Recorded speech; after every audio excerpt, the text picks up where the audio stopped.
السلام علیکم ورحمۃ اللہ وبرکاتہ نحمدہ ونصلی علی رسولہ الکریم اما بعد رب اشرح لی صدری ویسر لی امری واحلل عقدۃ من لسانی یفقہوا قولی۔ تمام تعریفیں اس وحدہ لا شریک کے لیے ہے جو پوری کائنات کا خالق ہے۔ اس کے بعد تمام نبیوں پر درود و سلام ہو، خصوصاً آخری نبی جناب محمد صلی اللہ علیہ وسلم پر۔ آج کا میرا عنوان ہے نبی صلی اللہ علیہ وسلم کی مختصر سیرت۔ نبی صلی اللہ علیہ وسلم کی کل عمر 63 برس کی تھی اور وہ 40 برس کی عمر میں نبی بنے۔ نبی صلی اللہ علیہ وسلم غار حرا میں تھے کہ فرشتے جبرائیل علیہ السلام آتے ہیں اور کہتے ہیں اقرا یعنی پڑھ۔ نبی صلی اللہ علیہ وسلم جواب دیتے ہیں میں پڑھنا لکھنا نہیں جانتا۔ جبرائیل علیہ السلام گلے لگا کر زور سے دباتے ہیں اور کہتے ہیں اقرا یعنی پڑھ۔ نبی صلی اللہ علیہ وسلم وہی جواب دیتے ہیں میں پڑھنا لکھنا نہیں جانتا۔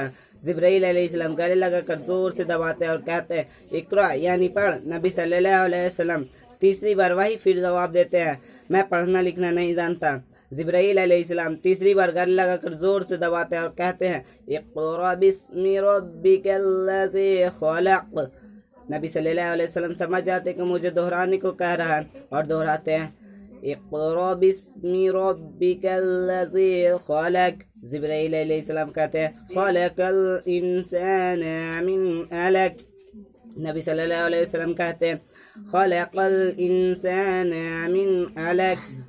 جبرائیل علیہ السلام کہتے ہیں اقرا وربک الاکرم۔ نبی صلی اللہ علیہ وسلم کہتے ہیں اقرا وربک الاکرم۔ جبرائیل علیہ السلام کہتے ہیں الذی علم بالقلم۔ نبی صلی اللہ علیہ وسلم کہتے ہیں الذی علم بالقلم۔ جبرائیل علیہ السلام کہتے ہیں علم الانسان ما لم یعلم۔ نبی صلی اللہ علیہ وسلم کہتے ہیں علم الانسان ما لم یعلم۔ اس کے بعد جبرائیل علیہ السلام چلے جاتے ہیں۔ اسی طرح 5 آیتیں نازل ہوتی ہے۔ اس کے بعد آپ صلی اللہ علیہ وسلم نبی بن جاتے ہیں۔ نبی بننے کے بعد مکے والوں کو ایک اللہ یعنی توحید کی دعوت دیتے ہیں۔ سب سے پہلے ایمان لانے والے میں سے چار لوگ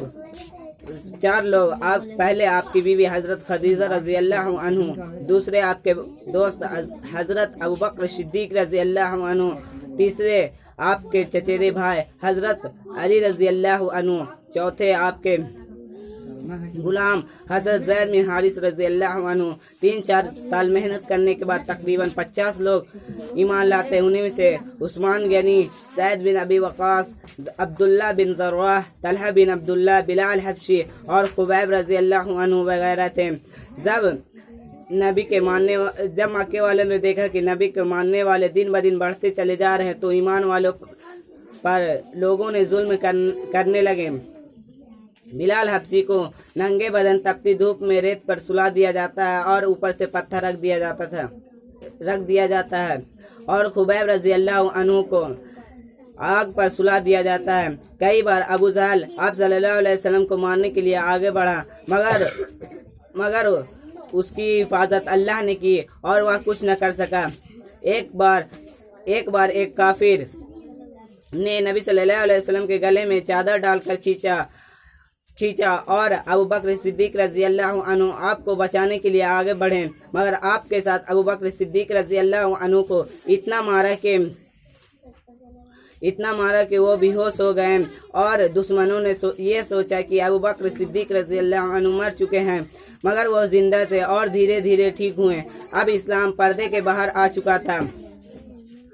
آپ کی عمر 46 سال کی ہوئی تھی، یعنی نبوت کے 6 سال ہو چکی تھی۔ جب آپ کی عمر 47 سال کی ہوئی تو مکے والوں مشرکین مکہ نے آپ پر اور ایمان والوں پر پوری طرح سے بائیکاٹ کیا۔ مسلمانوں سے بات چیت، لین دین، شادی بیاہ سب بند کر دیے۔ یہ بائیکاٹ تقریباً 3 سال تک چلا۔ جب آپ کی عمر 50 سال کی ہوئی تو اسی سال آپ کے چچا اور آپ کے بیوی حضرت خدیجہ رضی اللہ عنہ کا انتقال ہو گیا۔ انا للہ و انا الیہ راجعون۔